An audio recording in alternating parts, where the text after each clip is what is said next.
Hello, and welcome to Watching Washington. It's Friday, March 31st, and we are here to catch you up on an eventful week. I'm Aubrey James. And I'm Madeline Brode. Tensions run high as many things, including a presidential indictment, have occurred this week. CNN reporter Paula Reed has the story.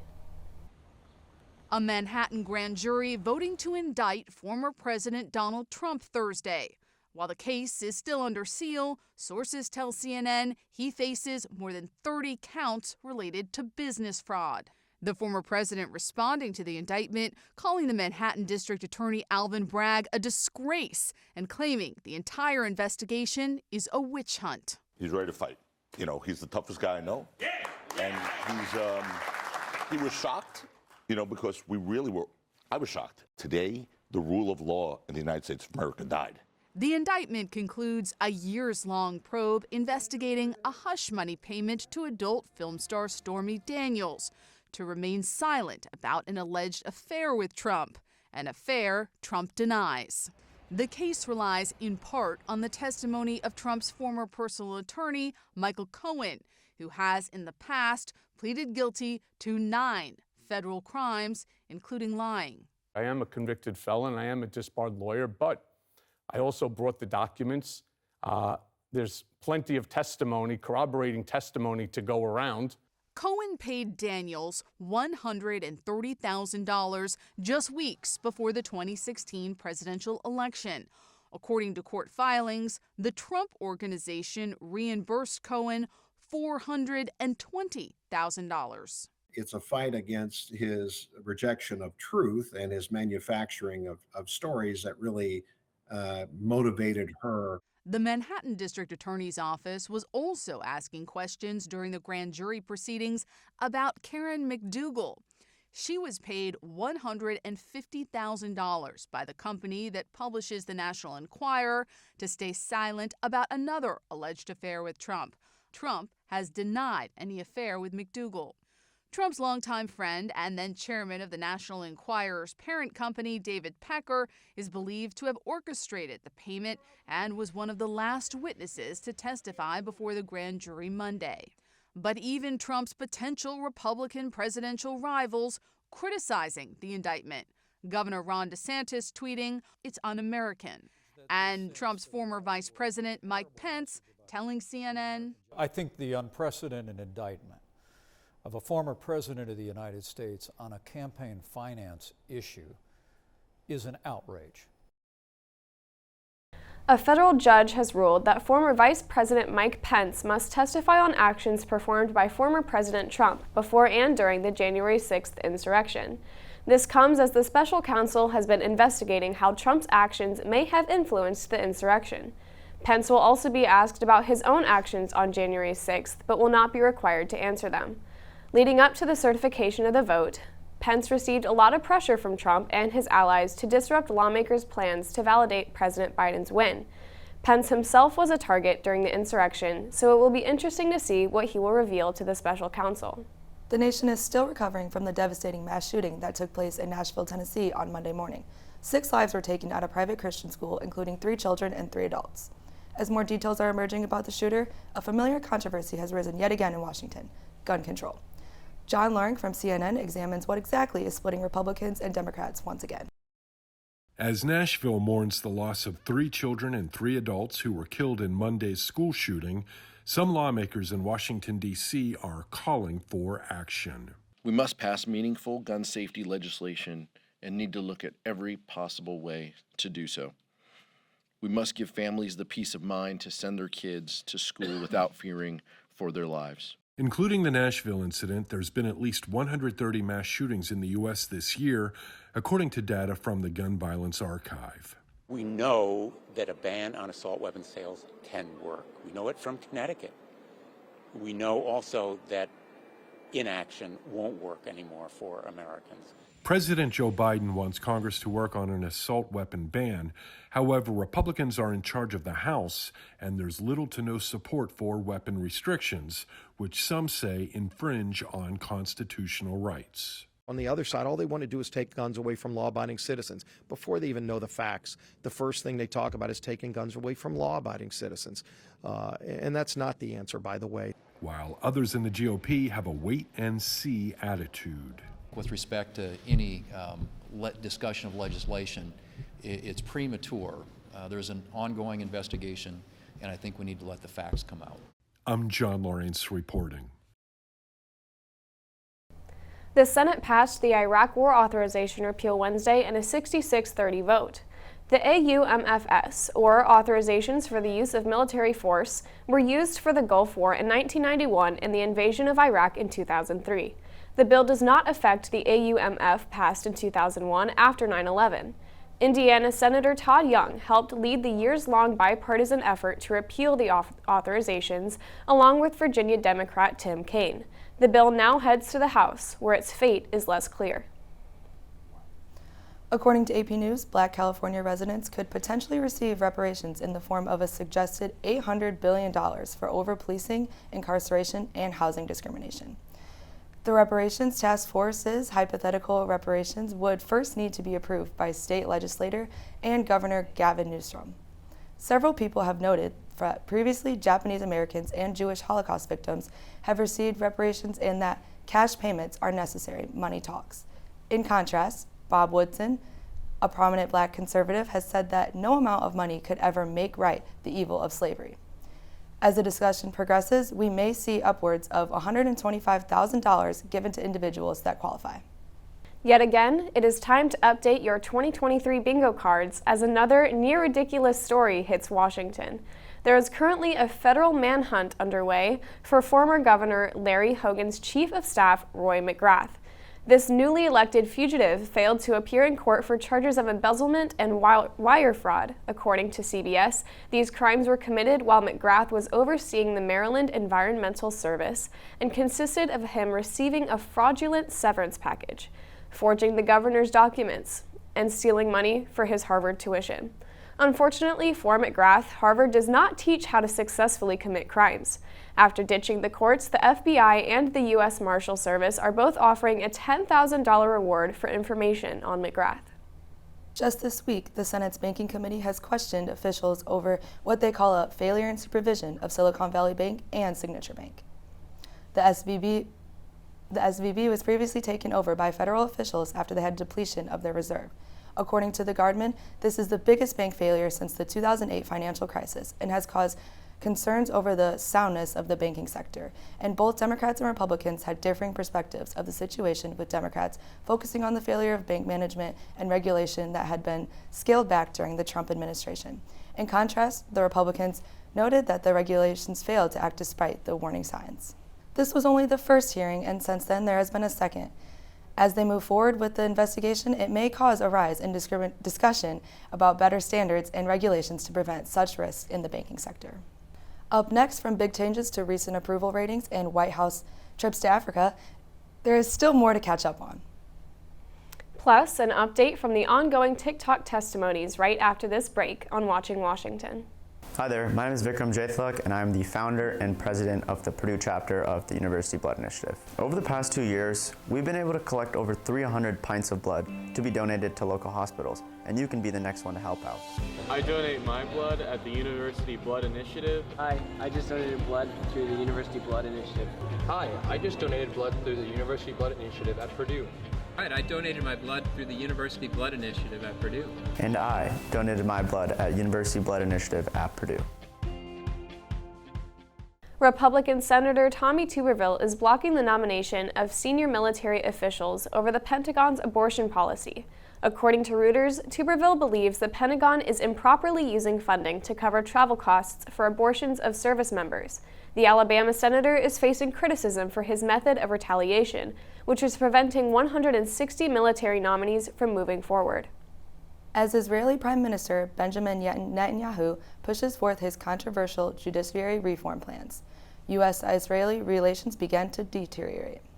According to CNN, Israel has been a battleground of widespread protests and unrest over the new right-wing party's agenda to weaken judiciary power. Despite Netanyahu pausing the movement of the inflammatory legislation, many politicians, researchers, and economists worry about the potential consequences.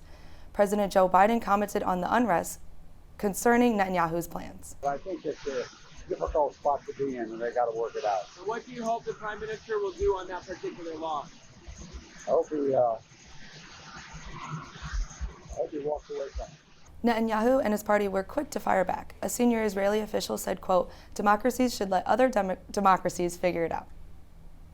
The First Amendment has been a hot topic since 1791, and Monday's Supreme Court case was no exception. According to NPR, the defendant in this hearing was Hellman Hansen, one man who conned 471 non-citizens into believing they could gain U.S. citizenship through a non-existent adult adoption agency. As a result, these people were defrauded of almost $2 million. In 2017, Hansen was convicted on 15 counts of mail and wire fraud and faced 20 years in prison. In addition to these charges, he was found guilty of 2 counts of encouraging these non-citizens to remain in the U.S. It was these charges that were the subject of Monday's argument. According to NPR, Justice Neil Gorsuch argued that under most standards of intent, Hansen would be convicted.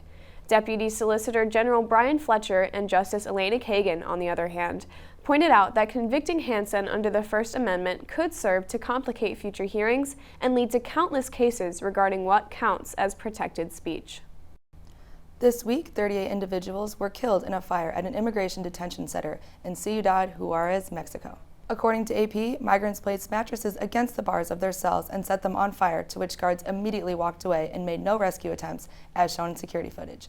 In addition to 38 killed, there were 28 severely injured individuals who were deemed to be in a delicate, serious condition. Mexico president stated that the fire was started by migrants to protest after learning they were soon to be deported. He further explained, quote, "They never imagined that this would cause this terrible misfortune." The Republican leader in the U.S. House of Representatives, Kevin McCarthy, is planning to meet with Taiwan's President Tsai Ing-wen during her upcoming visit to California. McCarthy's meeting with President Tsai is expected to take place in the coming weeks.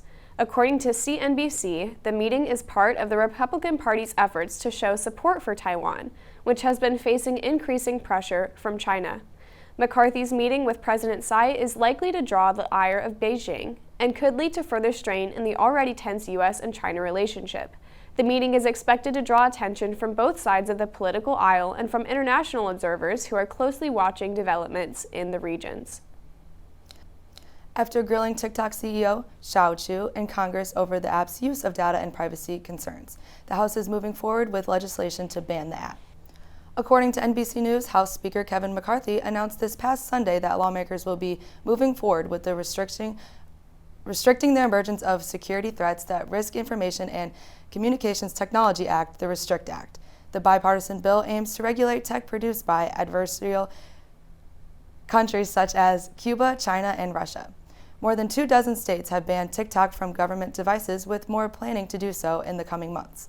Despite the opposition, TikTok is not backing down from the fight and will continue to plead its case before Congress in the coming months.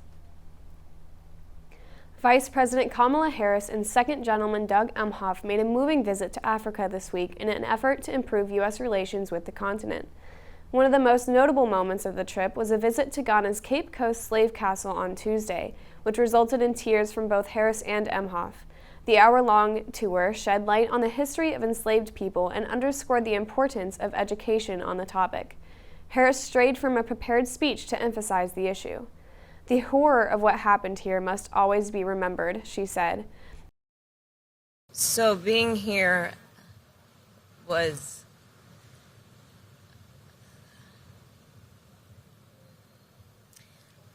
immensely powerful and moving.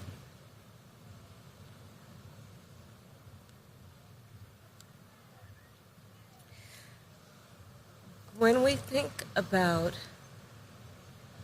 how human beings were treated by the hundreds of thousands in this very place that we now stand, the crimes that happened here, the blood that was shed here. These remarks follow a controversial decision by Republican Florida Governor Ron DeSantis to block a new high school AP course on Black history. Harris also spoke about the digital relations between the United States and Africa and her commitment to growth in this area. The Vice President and Second Gentleman also visited Tanzania and Zambia during their week-long trip. President Biden is expected to visit Africa later this year. This week, we are doing something a little different.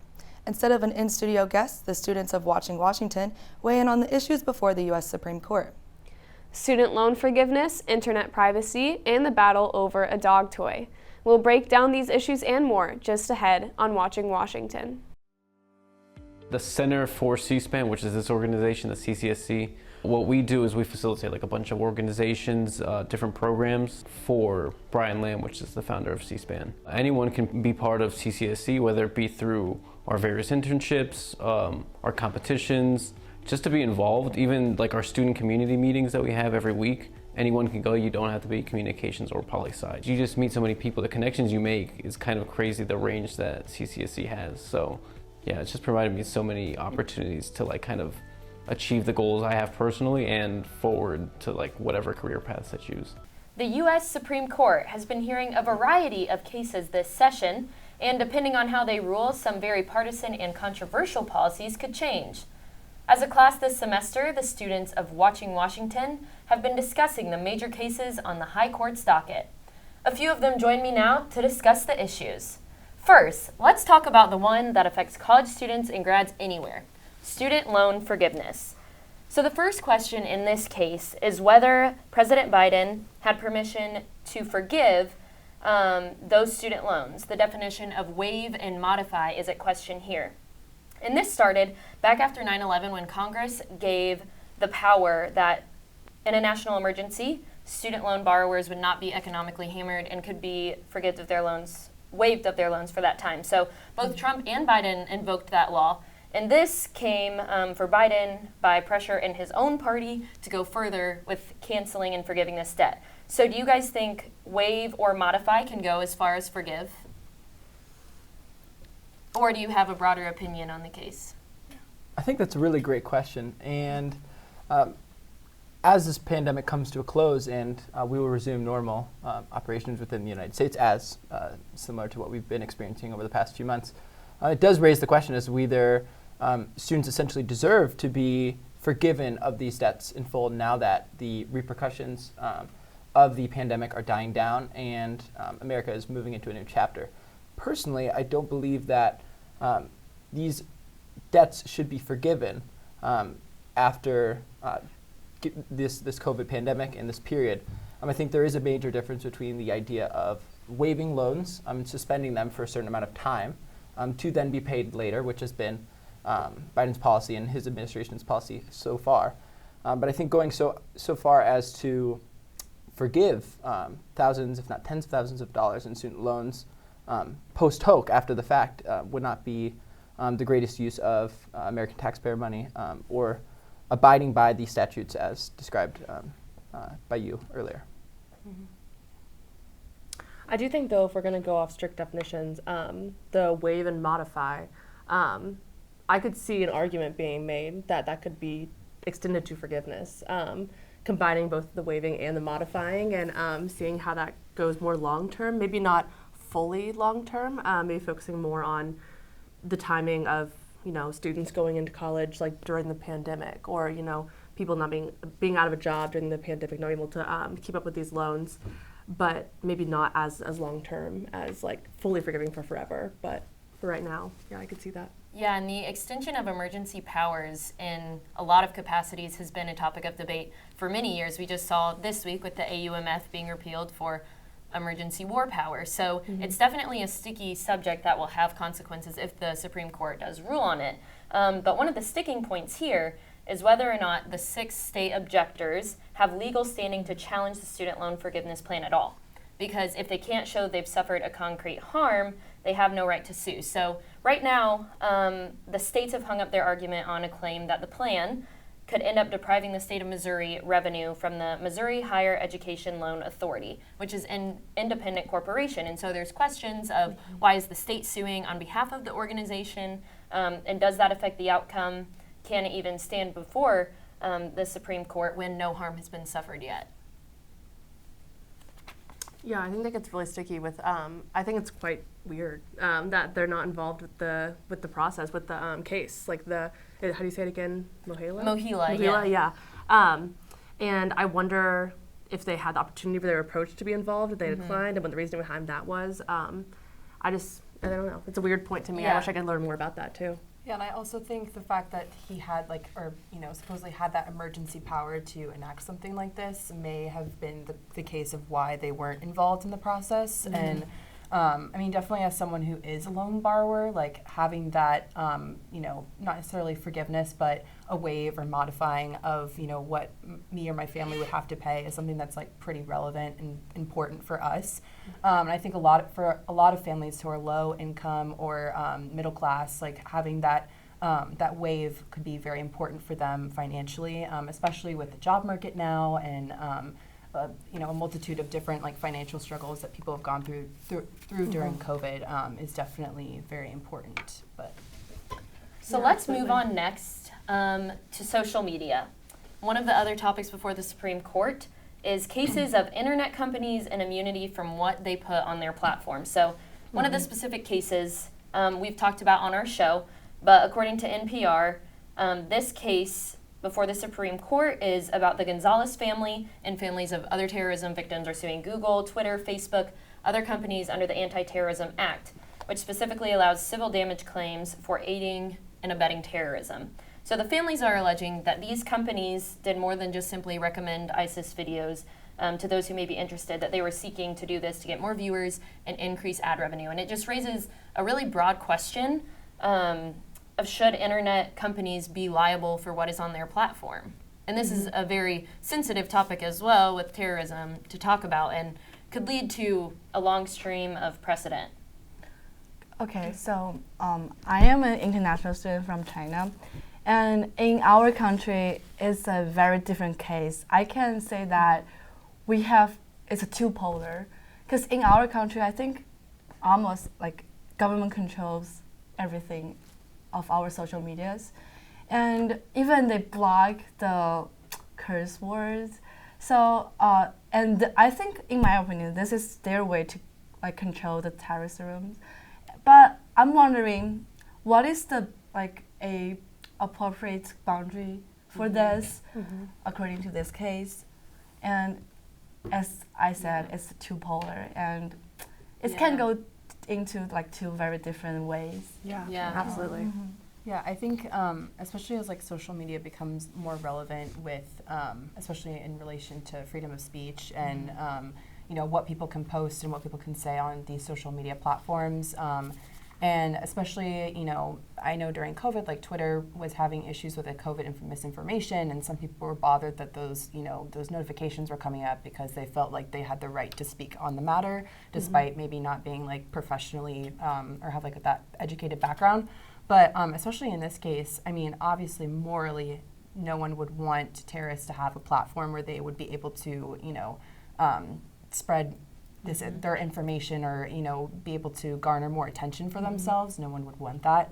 But as a platform, it kind of it begs the question of like what can you ban on a platform, and how would you be able to monitor it for not just those out of the U.S. who are using the platform, but people who are using it in the U.S. And this kind of even goes into other social media platforms like TikTok recently. So I think you both bring up a ton of really good points in that this question of where that line should be drawn for social media companies in terms of their responsibility for places like ISIS and different groups that want to create harm and perform acts of terrorism through the internet.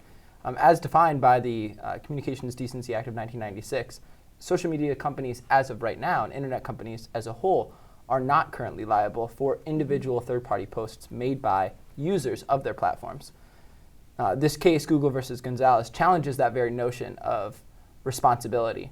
And if upended, it could lead to a whole plethora of changes and an opening of a Pandora's box, if you will, of the internet, of liability, and of legal cases against a lot of these big social media internet companies if they are liable in the future.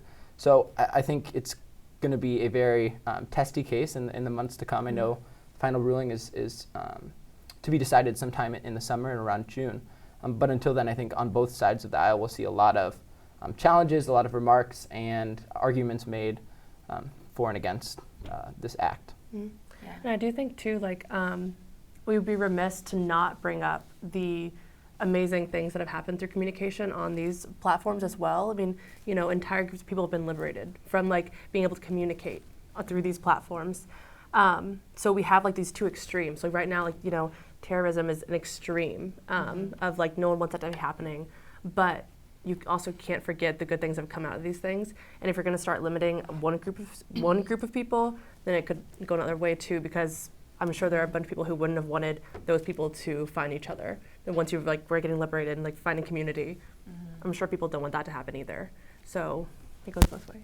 Yeah, I really appreciate Joyce bringing in her perspective too, just to show that it's really hard, because then if these social media companies are held liable, they're going to have to start drawing a line for themselves. Well, who in their company is drawing that line, and who's to say that this could lead to terrorism, but this couldn't lead to terrorism? And it just, like you said, opens a huge Pandora's box. So it'll be interesting to watch over the next few months for sure. But let's move on to a little more lighthearted Supreme Court case, if there can be such a case, about bad spaniels. Now, we talked about this on Watching Washington, but the story is here that the Supreme Court is hearing an argument from a famous whiskey company, Jack Daniels, which is attempting to stop the production of a dog toy named Bad Spaniels.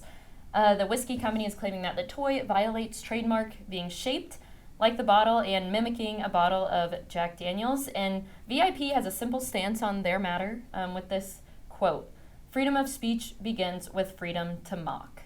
So do you guys have any opinion on this case, or are you enjoying just watching it unfold and seeing what the outcome will be? I think it's kind of funny that, I mean, I didn't know that it was a Supreme Court case before we covered it on the show. And it's so interesting to see, you know, obviously Jack Daniels is like this huge entity, and they are, you know, essentially targeting this like small or dog toy company, but which I'm sure, you know, the dog toy company is just trying to have some fun.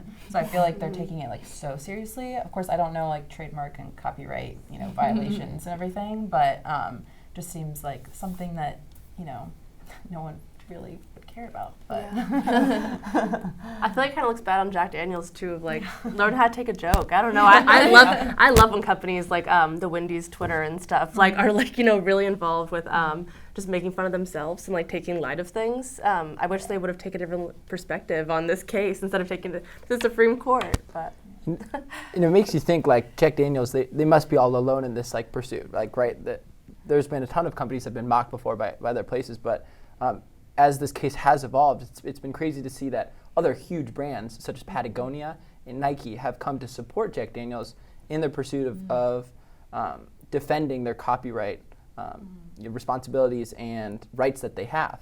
So it's going to be interesting to see how this company, Bad Spaniels, continues, or the company that is making this Bad Spaniels product continues to fight their case. A commonly used test that's used to determine whether the products are confused, right? If these copyright infringements really are taking place is called Rogers test that essentially allows consumers to evaluate if they are confusing the parody or mocking product compared to the actual product, in this case the Bad Spaniels dog toy compared to the Jack Daniels bottle of whiskey. As of now, there have been no conclusions drawn that consumers are confusing these two things, which obviously is not the greatest for Jack Daniels, who is making this case that it is infringing on the copyright. So I think it's in some sense a battle between these huge brands who want to protect their copyrights and these smaller brands that are just trying to get a kick and find a product that consumers enjoy. Yeah. You also wonder too, like, does this bringing more light to it than like, I'm sure no one would have even noticed if it wouldn't have become a case. So I think that's kind of funny that they're even bringing more attention to the situation. Yeah, hey, they say any PR is good PR. Yeah. Maybe. I don't know if that's true, but let's round it out finally with our last case we're going to talk about today, which deals with the First Amendment. And I mean, that was what we were talking about with social media as well. What is that line? So in this case, we have Hellman Hansen. We talked about this on Watching Washington, this show actually, who conned non-citizens into believing they could obtain U.S. citizenship through adult adoption. Now, he's been charged with that mail and wire fraud already for that, but it also found him guilty on 2 counts of encouraging or inducing these non-citizens to remain in the United States. And these 2 counts are the focus of the argument before the Supreme Court. So the question really is here, is encouraging or inducing immigrants to stay in the country free speech or a crime? And really just would lead to a broader precedent in cases as far as can someone encourage or induce someone against obeying rules for wearing a mask in vaccines, parking violations, and things like that as well. I think that's a hard one. I mean, I'm sure for the non-citizens, like them finding out that they wouldn't become citizens. Is that is that what was happening? I think for them that probably wasn't the best situation to be in. But with freedom of speech, it kind of there's just like so much vagueness, and especially with these cases, it's like we don't have a clear definition or like a clear boundary of what free speech is and like whether the encouraging or inducing is within that boundary, and so that kind of can make it confusing. And honestly, I don't have like a clear answer or an opinion, but it's interesting. I don't know. Yes, it is. Because as a foreigner, like I know like lots of my friends, they're immigrants. They're here for like better opportunities, and they're here for like more money because they're more like I don't know here. And also I know like because I have my high school in Arizona, and I know like lots of my high school mates, they're not like they're just illegal immigrants. And so for me, I think as a foreigner, it's a better opportunity to keep this. Yeah. Because like he's taking advantage of like a really vulnerable group of people. So like he's really preying on, you know, all these hopes and dreams and aspirations, and he's just taking it and like warping that entirely. So I think I entirely agree that like I think it's a really, really bad thing to do, and with no moral integrity. But the question of like the lawfulness of it, that's where I really get held up, because I'm not for sure if there's a case for that. I don't know. Yeah, I agree. I feel like my moral compass says that's like an awful thing to do, but legally, like I don't know where the boundary or the line is drawn, and how we would be able to identify or define whether or not it's free speech. And again, like many of these other cases, the Supreme Court essentially is trying to figure out where are they going to set this precedent for future cases. Similar to our last court case we talked about, whether it is the infringements and copyright issues between Bad Spaniels and Jack Daniels, or the Communications Decency Act. Setting the Supreme Court setting these precedents determines how future instances are going to be interpreted and carried out by the law in the future. So. As we discussed in our class earlier this semester, the job of the Supreme Court is to interpret the Constitution and come up with that conclusion the best they can. So I think this is another case that's going to be very complex and raise a lot of strong arguments on both sides of the aisle for the months to come. Certainly. Well, thank you all for being here and sharing your thoughts today. It was certainly enlightening, and we look forward to seeing what the Supreme Court comes out with this year. We'll leave it here today as we're running out of time, but thank you all, and we will see you next week on Watching Washington. Have a great day.